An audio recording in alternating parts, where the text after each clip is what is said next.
Iran. Bro. Wow. Let's bust out the fucking flares, dude. Associated Press is making their news outlet say the truth into a newsworthy event in and of itself. AP is calling Israel's attack on Lebanon an invasion. What does that mean and why does it matter? I mean, I know that it's like contrary to what you expect from mainstream outlets in the United States of America, but it's like fucking unbelievable that like this is only now happening.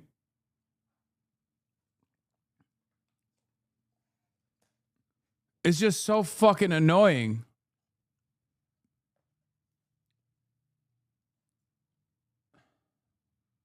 We have reported the news. We are reporting the news accurately, guys. Alert the presses. Well, we are the presses. Making one of its conditions for ending its war with the United States an end to this conflict here. So much uncertainty, so much at stake. It looks to me like this is increasingly a massive quagmire from which it's very difficult to see how Donald Trump pulls one of his usual extrication operations where he claims victory and moves on and everyone kind of pretends it didn't happen.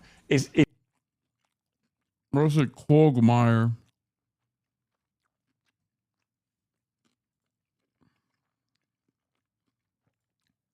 Why is the quality so bad? Too big a deal for him to be able to do that, I think.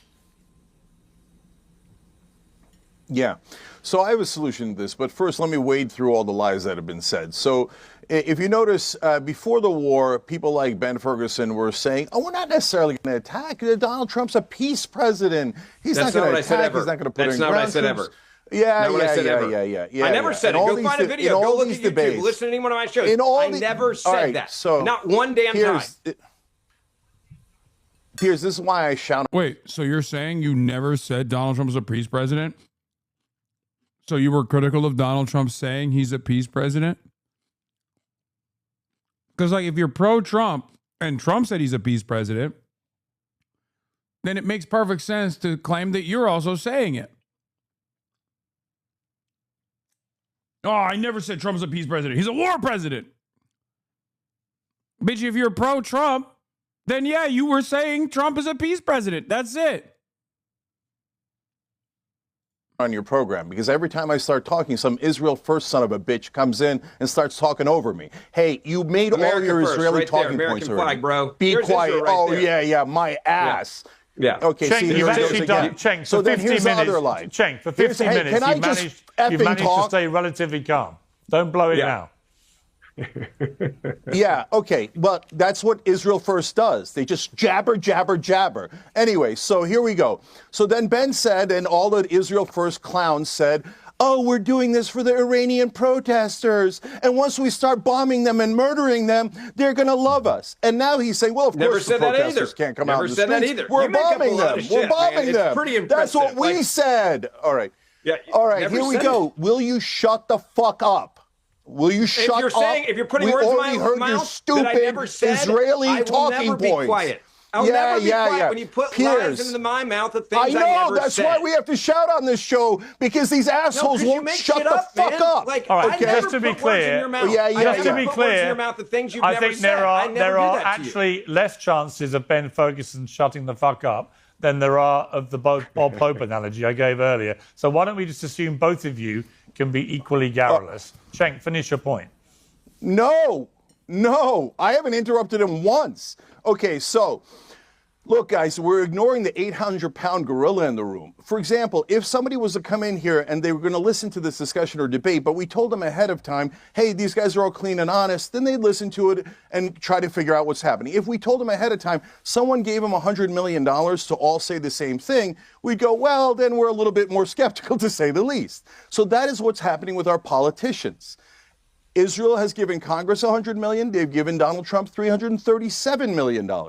So this is all a fake conversation. But these are tiny amounts of money. They spent billions on day one of the war. You're cutting me off, Piers. These are tiny amounts of money you're talking about. You're making up crap. Tiny amounts of money. Yeah. Piers, are you mental? Do you know how much got spent? Do you know how much got spent on day one of the war? $337 million that the Adelsons have given to Donald Trump because he is corrupt and easily purchasable. The Adelsons are corrupt and Israelis. The Israeli Adelsons gave Jonathan Pollard a trip on their private jet back to Israel and celebrated him like a hero because they love people betraying America for Israel. But you don't think Cenk? I mean, that's true. Everything he said is true. I'm worried about his health, man. Jesus Christ.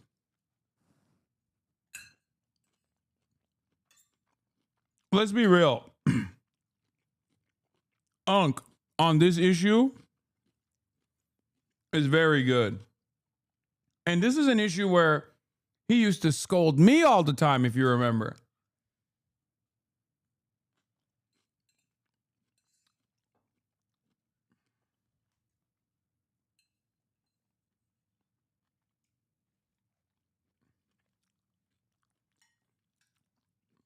So I'm glad. I can prove it! So tell me if we should put American troops or Israeli troops in. Okay, why are we putting our guys in? Ben Ferguson, that traitor, said that it was no big deal that 13 Americans died. It's a huge deal. Never said that. 13 Americans died. Why do you send your goddamn Israeli friends into a war? They started it. They started it. Never said by me. Never said by me. You know what? So much shit. Cenk, I'm never going to let anyone else on this program talk because the minute I start talking, they start interrupting and go, oh, Israel's the greatest. Israel's the greatest. Okay. They bribed all of our politicians. It is exceedingly clear.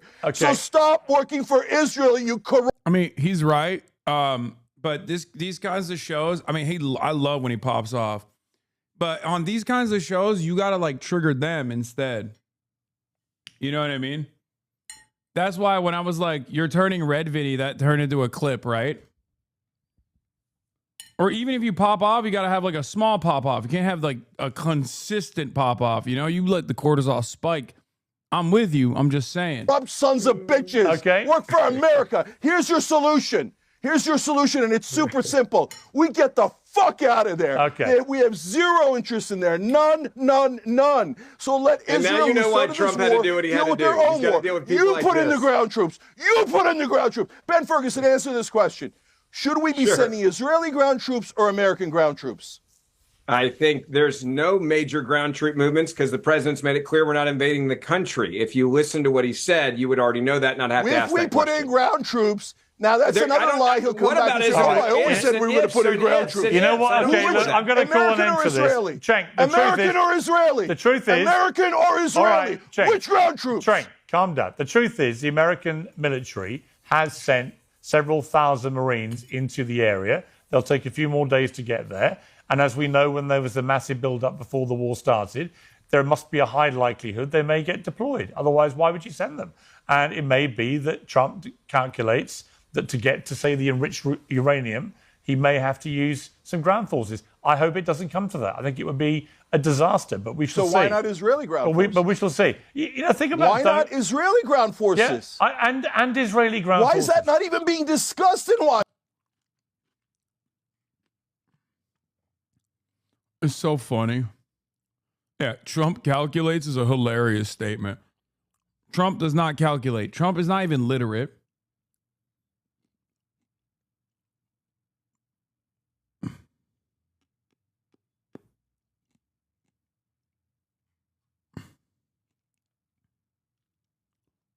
Well, you just mentioned Why are we so subservient to Israel that we don't even have a national discussion about should it be our troops or should it be Israel's troops? Cenk, you know, sometimes... Oh, so you're saying send in Americans, right? No, but Cenk, sometimes you've got to be... Guys like Ben Ferguson, and Mark Levin all want to send in Americans to die because they think Israelis are superior to us, and they think the Israeli lives are so important. 82% of Israelis wanted this war. Only 21% of Americans wanted this war. We don't want this war. The only people who want this war are the Israelis. They should fight their own goddamn war and stop having Americans killed on behalf of stupid, irrelevant, disgusting Israel. Cenk, for the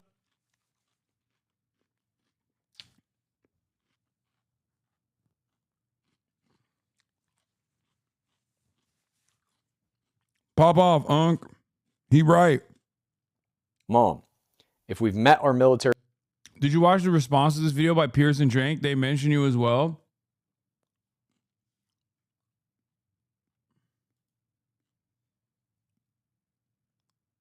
Jank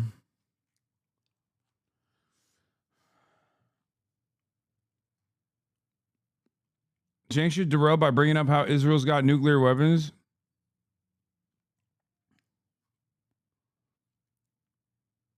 Ironic how this panel views your uncle as delusional. Well, because for stupid people that don't understand what he's saying, their only capabilities, like the only thing that they will respond to is aesthetics, right? There he goes. Like they're only seeing the shapes and colors. And from an aesthetic perspective, they see a man, a brown man, yelling at a white man who's laughing. So even if the statements being uttered by Jank are objectively sane and objectively correct, a lot of dumb people will resort. A lot of dumb people, unfortunately, will only look at the way he carries himself. Look, what a lunatic! Having Jank on the show is a liability. Like Jank loves America. Literally has an Israeli flag on his chest talking about America first. Oh, finally, there's one person.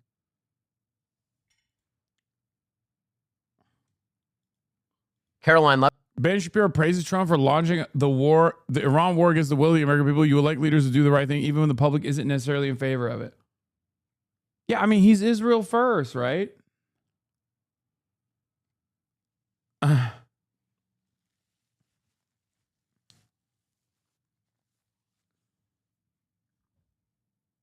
This was your mention. Allowed to apply that same standard to Israel because you're all anti-Semites. And as Brad Schneider, a congressman, Democrat, did today to my nephew, Hassan Piker, he said, and this is a very common trick that Israel First does.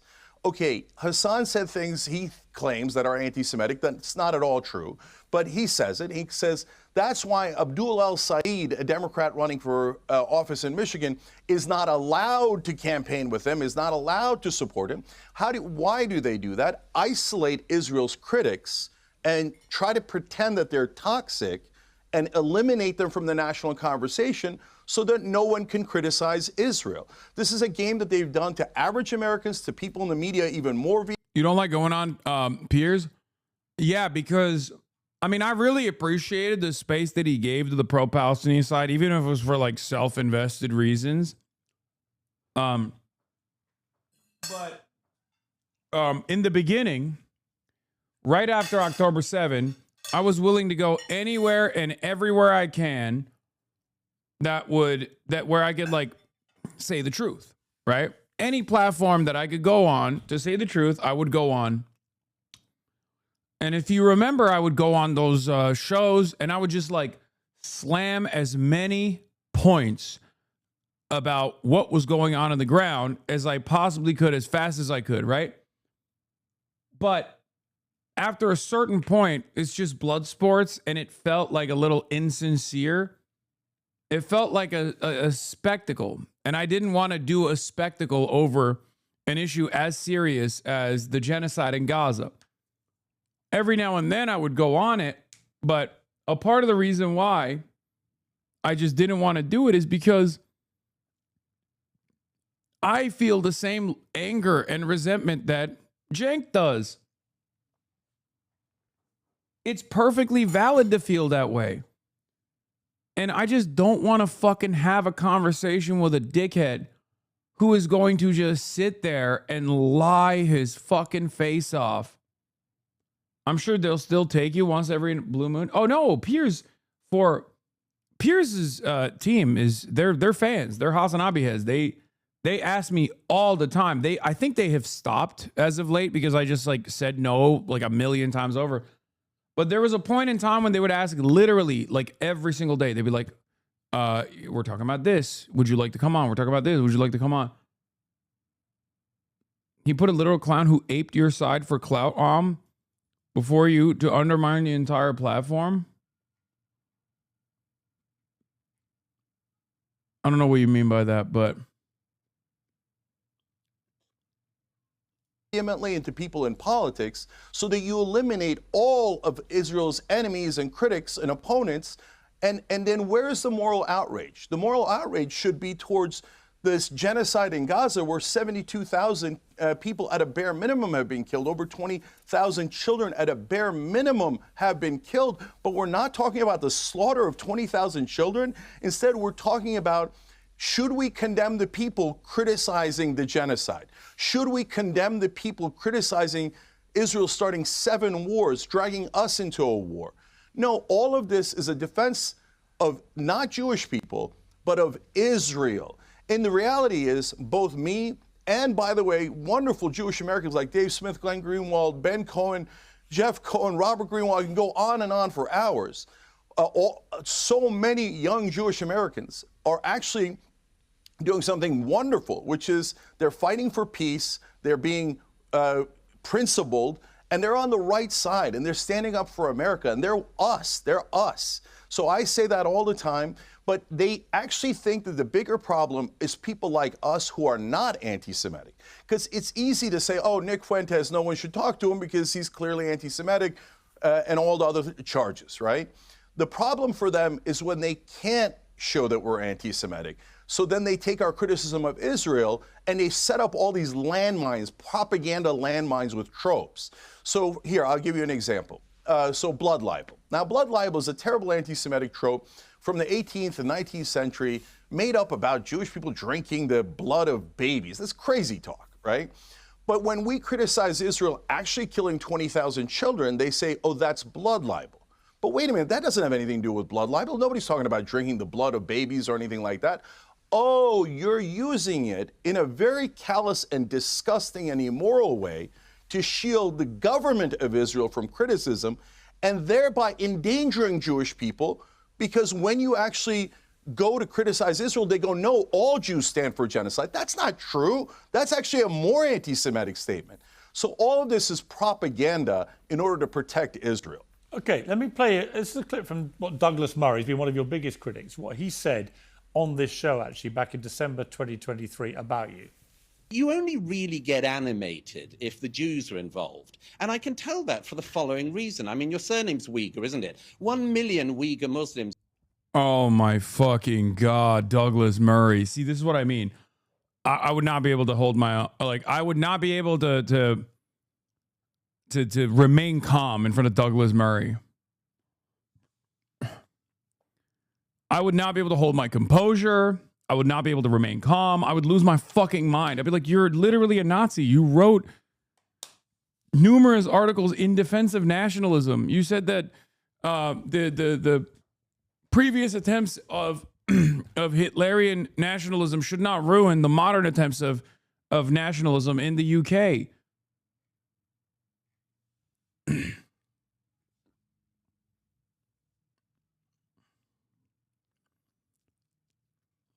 You're an unbelievably Islamophobic person, and here you have the audacity to fucking bring up Uyghurs like you care about China or you care about Muslims in China. You don't care about Muslims. You don't care about the Chinese. So what the fuck am I, how am I supposed to believe that you care about the Muslim Chinese? Get out of here.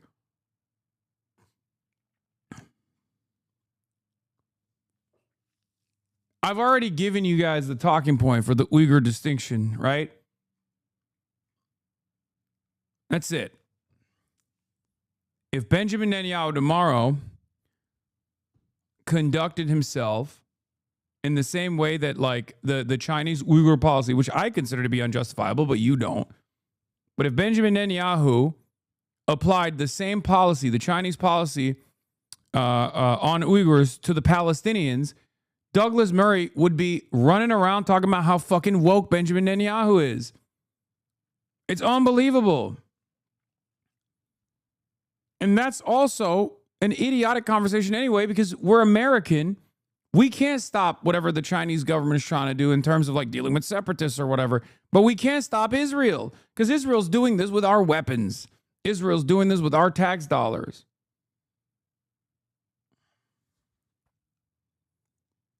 There is no repression of the Uyghur minority. Where do you get the idea that there is? No, we're talking about, come on, chatter. God, I hate having this conversation over and over again. Like, there was. It's ridiculous to act like that didn't happen, okay? It's just not, it's not happening anymore, but there certainly was. You can go to Xinjiang now. It's not even a thing. Like, it's not a point of contention at all. But that doesn't mean that it didn't happen. These guys are just using it as a talking point regardless.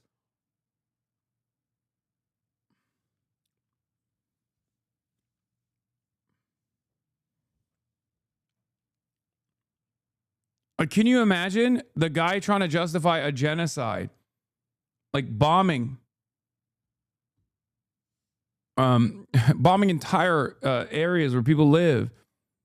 Dropping 8 atomic bombs on, like 8 atom bombs worth of munitions on this tiny fucking sliver of land. And they turn around and they're like, well, what about the Uyghurs in China? It's like, bitch, how many fucking buildings did China blow up in Xinjiang? What are you talking about? What are you talking about? It's unbelievable. Like, these two things are not even in the same fucking planet, dude. Human rights abuses happened. Is true. But, like, you can't defend what Israel is doing as a way by deflecting off of what Israel is doing to be like, well, what about China? That's the reason why I always say, yeah, well, if you got an issue with that, explain to me this. If Benjamin Netanyahu treated the Palestinians in the same way that Xi Jinping treated the Uyghur Muslims in China, okay, you would turn around and say Benjamin Netanyahu is the wokest motherfucker on the planet. You would demand that he gets a Nobel Peace Prize. This quite literally cuts away at the whataboutism. It forces people to recognize the differences in severity. Okay?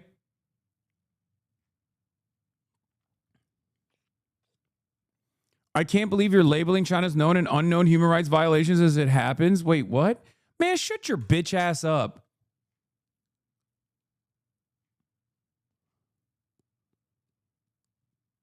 God damn, dude. Again, we here in America will literally concern troll.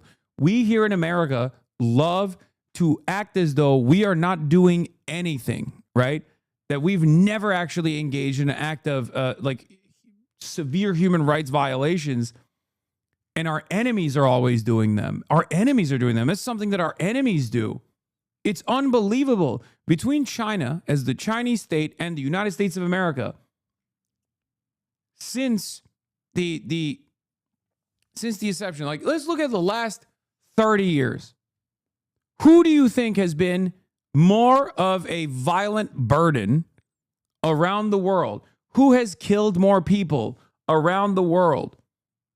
We have privately owned concentration camps for people living and working on U.S. soil. And you're over here, and we have masked thugs that are unaccountable, that are black bagging our neighbors. And you're over here being like, well, what about China? No, you just want you just don't want to think about the morality of our state. Okay?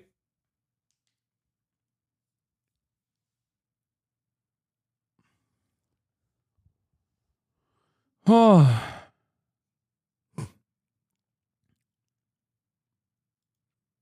Rogan had Dave Smith on and it seems to be starting to pivot. Yes, I have it on good authority. Insiders that have told me that Joe Rogan is like totally off the Israel train already. And that's like causing him to also get off the Trump train too. The phrase "Make America Great Again." I don't care. Then but fine. if that phrase sucks.